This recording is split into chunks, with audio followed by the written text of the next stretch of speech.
Hello everyone. He's a cute little guy, isn't he? You wouldn't want to meet him in a dark alley. He's a grey. And there are certain features about the greys that we can pay attention to if we want to work out exactly what they are.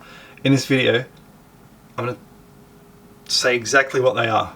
What I think they are. You might have your own opinion. That's fine. We all got our own opinions. But I'm sure, in my mind, that this is the scenario of what's going on. Huge head, huge eyes, not much body. The body doesn't fit.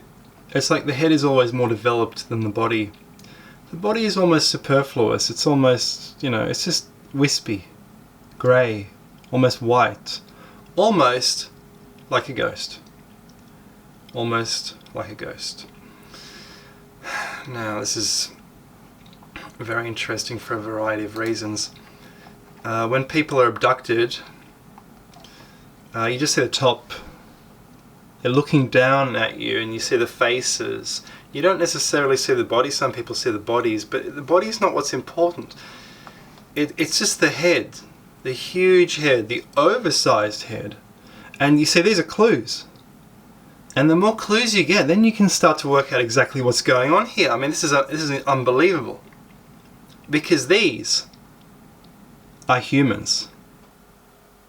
They're humans occupying an Earth with perhaps 1 trillion people on it in 10,000 years' time. This is what they look like. And they're messing with technology. They're messing with quantum entanglement. I was reading an article today. Chinese scientists are working on quantum entanglement. They've just bounced entangled photons off a satellite 1,400 kilometers away. It's the furthest distance so far. These guys are really messing with that technology that we are just starting to develop. I think it's in 10,000 years' time. Did you know that when we dream, our brain collects images from the past? You know this from our waking life, and it combines them into a fantasy. But you might not know, it also takes images from the future, and it combines them into a dream. And then a few days later, that dream comes true, or appears to partly come true. It's the same with these guys. They're flipping into our time, because they don't live too far away. And they're messing with time travel, quantum mechanics. We'll get to that. Greys are almost the same as this guy, a ghost. I think a ghost is just a low energy grey. They're all ghosts, but this one has lower energy. And as you can see with most ghosts, it's a sheet over your head. Because there's no legs. The legs don't matter. Why don't the legs matter? Why does only the top matter? It's the same with the greys, big head. Well, that's where the brain is. So there's some brain component in this quantum entanglement that's going on, and only the brain, where the neurons are, is important. Again, it's just greys. And one man, Albert Budden, in his book on electric UFOs, he says the alien experience is really a type of electric shock, and that's what it seems to be. It's an electric shock,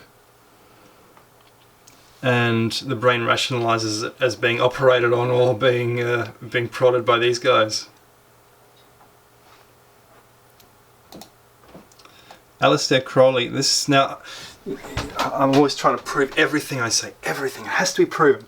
So, Aleister Crowley, he was messing around with divination, black magic, and guess what? He had his own little experience with this guy, basically a grey, who he was talking to. More evidence that greys live on our Earth, and we're crashing into them accidentally, because they are messing with something they shouldn't be messing with, some technology. And we are bumping into them. We're occupying the same planet, the same space even. But here's the thing. We're in a slightly different time. And I'm going to prove that they're ghosts because of the way they appear to move around, flit around. It's not with these. This is a conventional picture of a UFO, but it's not what it seems. It's not a UFO. That is not a UFO. That is what we think a UFO is afterwards, or sometimes it does look like this, but according to Hynek, He ran Project Blue Book. He was a bit of a puppet of the military, but they let him do what he wanted and read what he wanted. He read up on everything, and he concluded that most UFOs don't look like this. That's right, they don't look like this. They look like a huge orange ball, which is the colour of the setting sun. And that got the wheels turning in my head. I was thinking, setting sun? Setting sun? They are suns. The sun is an orb as well. It's a huge high energy orb, and UFOs are orbs. And here we have a picture of a UFO I just found on the internet, creating a crop circle. And you see, it's really a huge orange orb. And I think all these flashing lights, these technological things, are actually just sunspots. It's just a miniature sun. It's a ball lightning. And it has its own sunspots. And in fact, sunspots were observed on ball lightnings. The sun is electrical. We're talking electric universe. Picture of UFO. And here's a smaller orb that belongs to a ghost. So the ghosts have small, low energy orbs. And the UFOs have larger, high energy orbs. And that's why a grey is much more apparent than a ghost. And the experience is so much more shocking, so different. It's an exponential order stronger than a ghost experience. A ghost experience is and this is why aliens and ghosts, they both show up at night. I wrote an article about this for a UFO magazine. I'll try and put up a PDF. That's creepy. Okay. Now, ancient aliens were like this about 100,000 years ago. Just humans as well, and they flew around in spaceships. That's in the Indian texts. It wasn't shepherds writing this down. Humans flew around to other planets. You know, this happened. And this is pretty like this skull is several hundred cubic centimeters bigger. The brain's almost half bigger than this. And this is a modern human. In other words, this brain, a society of these creatures, could easily create UFOs. Easily.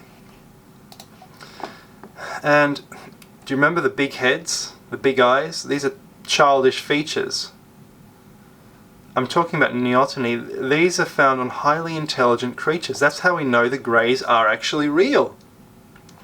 Because you have huge heads on the highly intelligent animals and small bodies by comparison. This is called Neoteny. And it's characterized by a long gestation period, which is what highly intelligent animals have. This has a bigger brain than humans. This has a bigger brain than humans. This looks like a giant tadpole. Because it looks like a giant fetus. Because it's not it hasn't grown. Neoteny is it's like a youngster that never grows up. And it's like a super genius. It just develops mentally rather than physically. And the cleverest creatures have this. Elephants as well. Gestation period of 3 years. The more Neoteny, the longer in the womb.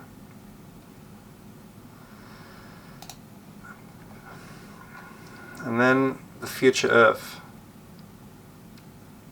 It's just a city, a metropolis. The whole thing. I don't want to sound defeatist or anything, but I think the whales and all that, they're already gone in 100 years. They're gone. And it's proven that they're gone because the greys are showing up in enormous numbers, which proves that they've had time to build a super civilization in, say, 10,000 years. Humans are highly affected by toxic levels of pollution or something, and they look really weird. They're all scrawny and skinny. They've been modified so that perhaps trillions of them can live on Earth, a destroyed Earth, an Earth absolutely unrecognizable to today. Just a huge metropolis like Coruscant out of Star Wars. And some more proof. Proof is the best, you know. This book, The Energy Grid, the author made an observation that UFOs travel along a grid, a pattern. And this can only mean that this pattern is a possible future high-energy transport or thought conduit system, which involves electrics. And this is so advanced, involves so much quantum entanglement, that it's messing with time. And some of these greys are flitting into time and bumping into us. And when they crash into us, that is what is known as an abduction experience. Again, a grid, over the future Earth, and this all may. Okay, here is a more primitive version of the grid idea from the 70s. Some Russian scientists said Earth is a giant crystal, and I think this spawned the grid idea. But it all stems from something like the Hyperloop. The Hyperloop is designed to take people around the Earth very fast. In future, they're going to say, well, let's just, instead of transferring matter, we can just transfer thoughts, we can teleport people. They're teleporting people around, they're teleporting through time as well, because there's a bit of them is going into the time dimension, there's a bit of leakage. And this is what all the greys are doing. They're humans. All the greys are humans. And you might say, well, they don't look like humans. But you can't get something that looks so human from another planet. Surely you can't. Surely you can't. Star Trek, all they had to do to show other races was take a human, put a bit of green glitter on their nose, and they're, you know, that's obviously an alien, you know. But it doesn't work that way. We know it doesn't work that way. Greys are humans. Thanks very much.